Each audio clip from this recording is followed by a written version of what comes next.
Assalamualaikum warahmatullahi wabarakatuh. Perkenalkan, nama saya Mansur Effendi. Saya mahasiswa Universitas Kiai Haji Abdul Halim Mojokerto. Dalam video ini saya akan menjelaskan sedikit saja ya mengenai analisis kelayakan pembiayaan. Jadi yang pertama kita bahas mengenai definisinya dahulu.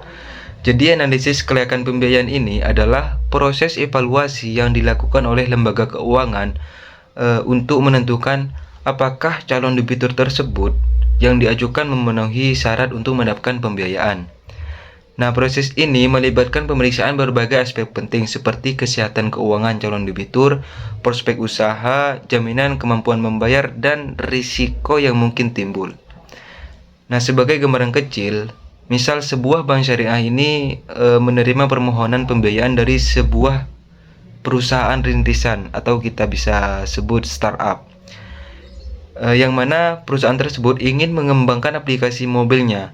Nah, di sana bank akan memeriksa laporan keuangan perusahaan, proyeksi pendapatan, serta analisis pasar untuk menilai apakah proyek tersebut itu layak untuk dibiayai. Nah, itu sedikit mengenai definisi analisis kelayakan pembiayaan. Selanjutnya ada tujuan dan fungsi analisis kelayakan pembiayaan. Kita bahas tujuannya dulu.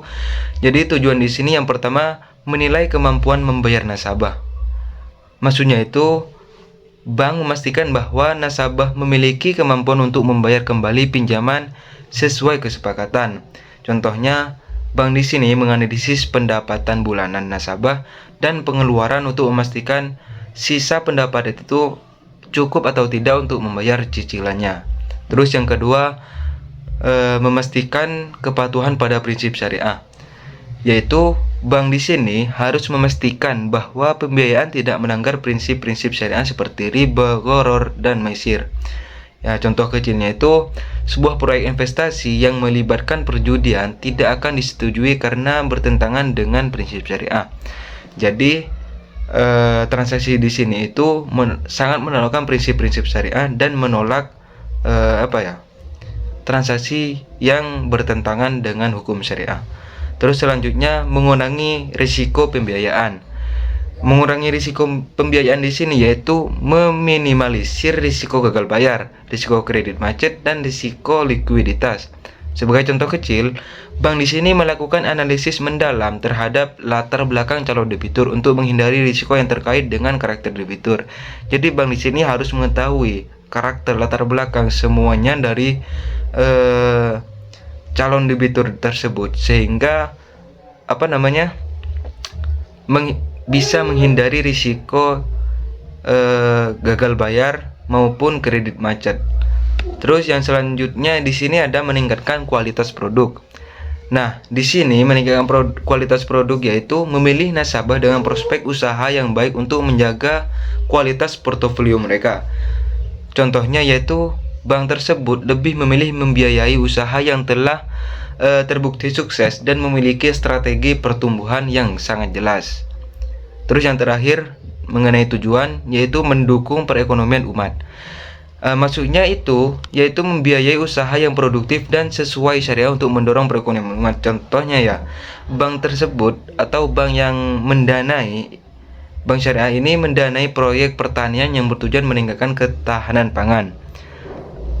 Itu mengenai tujuan dari analisis kelayakan pembiayaan. Terus fungsinya. Fungsinya di sini yang pertama ada evaluasi kelayakan proyek. Maksudnya itu menganalisis prospek keuntungan, struktur biaya, dan pasar. Contohnya, sebuah bank mengevaluasi rencana bisnis restoran baru untuk menilai potensi keuntungannya. Yang kedua ada penilaian aspek finansial dan non-finansial. Maksudnya itu mempertimbangkan reputasi dan integritas dari nasabah tersebut. Contoh, bank memeriksa riwayat kredit nasabah dan feedback dari rekan bisnis yang sebelumnya. Selanjutnya ada penentuan skema pembiayaan dari fungsi ini. Penentuan skema pembiayaan di sini maksudnya itu menentukan skema pembiayaan yang tepat seperti murabahah atau mudharabah. Contohnya ya, nasabah yang membutuhkan modal kerja untuk membeli barang dagangan mungkin cocok untuk skema murobahannya. Jadi apa ya? Penentuan skema ini itu mencari cocoknya itu menggunakan akad apa seperti itu. Terus yang selanjutnya ada memitigasi risiko, yaitu mengidentifikasi risiko dan mencari solusi mitigasi. Contoh ya, jika nasabah memiliki risiko tinggi, bank mungkin meminta jaminan tambahan.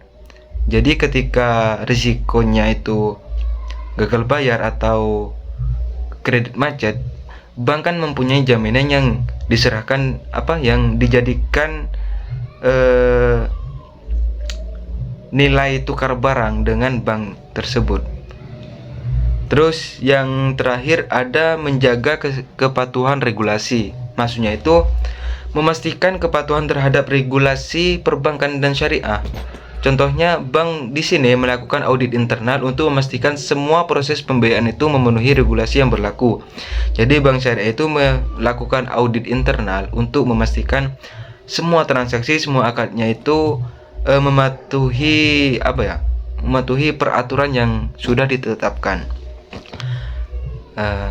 Mungkin itu mengenai tujuan dan fungsi dari analisis kelayakan pembiayaan. Selanjutnya ada jenis-jenis metode ataupun alat yang digunakan untuk analisis kelayakan pembiayaan. Jadi tidak asing. Yang pertama di sini kita menggunakan metode analisis 5C. 5C itu yaitu karakter, capacity, capital, collateral, condition of economy, yang mana 5 ini itu sangat penting untuk kita jadikan alat dalam menganalisis kelayakan pada pembiayaan.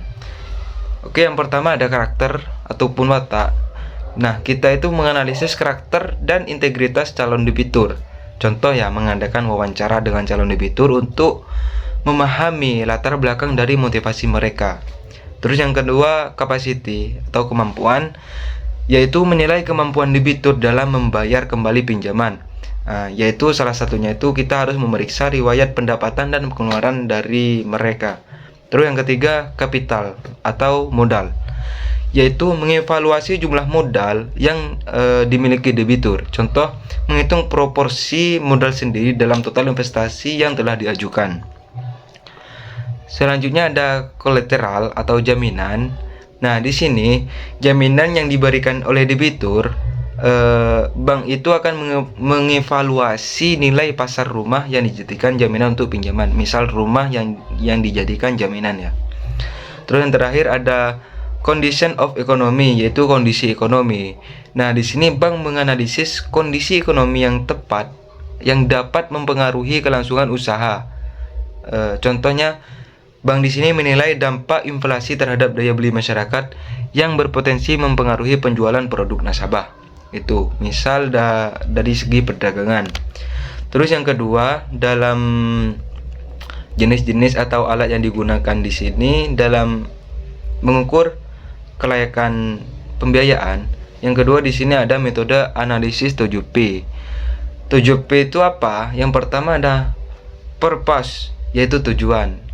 Nah, tujuan di sini yaitu menilai tujuan penggunaan dana. Contoh ya, mengkaji apakah dana yang akan digunakan untuk ekspansi usaha tersebut dapat mengembangkan produk yang baru.